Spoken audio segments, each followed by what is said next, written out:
What if Apple made a MacBook that costs almost half the price of the MacBook Air, but still runs macOS? That's exactly what just happened. Apple recently introduced the MacBook Neo, the most affordable MacBook the company has ever released, starting at around $599. It's colorful, lightweight, and designed to bring more people into the Mac ecosystem. But here's the real question. Is it actually good?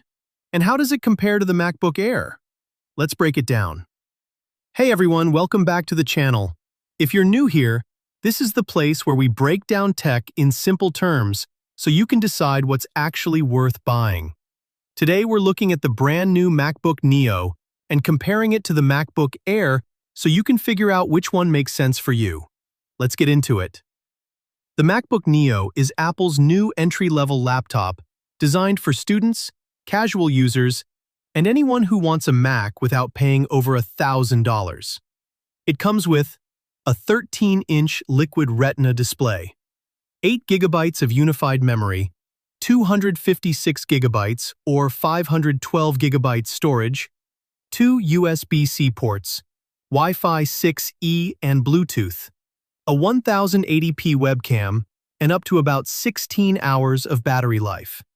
But the most interesting part is the chip.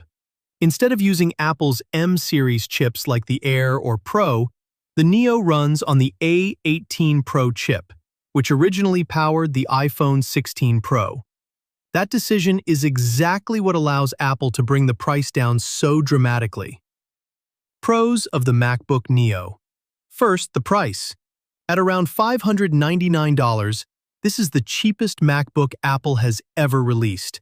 For students, casual users, or anyone switching from a Chromebook or basic Windows laptop, that price is incredibly appealing. Second, battery life is excellent. You can expect roughly 16 hours of use, which is more than enough for a full day of browsing, schoolwork, or office tasks. Third, the design still feels premium. It's built with recycled aluminum and comes in fun colors like indigo, blush, citrus, and silver. And finally, it runs full macOS. That means access to the entire Mac ecosystem, including professional apps and Apple services. Now let's talk about the compromises. First, performance is limited. Because it uses an iPhone-class chip, it's designed mainly for basic tasks like browsing, documents, and video calls. Heavy tasks like video editing or large creative projects are not its strength. Second, RAM is fixed at 8 GB and cannot be upgraded. Third, the base model doesn't include Touch ID, which is unusual for a modern Mac. And fourth, there's no Thunderbolt and no MagSafe charging, features you normally get on the MacBook Air. So Apple clearly cut some corners to hit that lower price. Now let's compare it to the MacBook Air.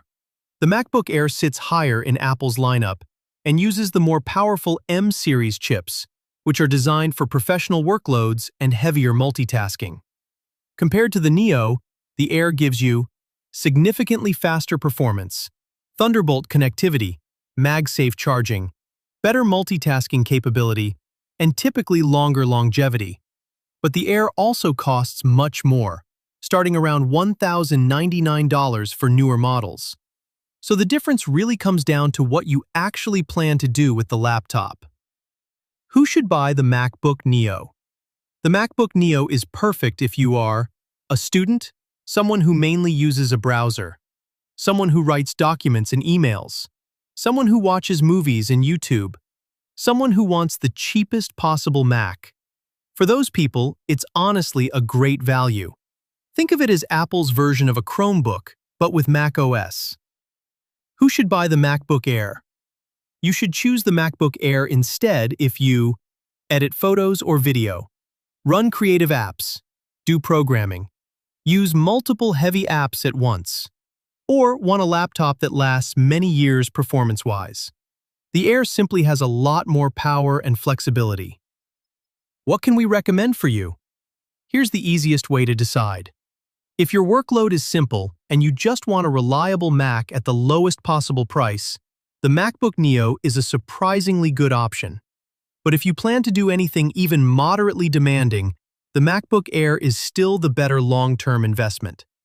Think of the Neo as the entry point into the Mac world, while the Air is where Apple starts targeting real productivity and creative work. If you found this video useful, make sure to like the video and subscribe to the channel for more tech breakdowns like this. And let me know in the comments, would you actually buy the MacBook Neo?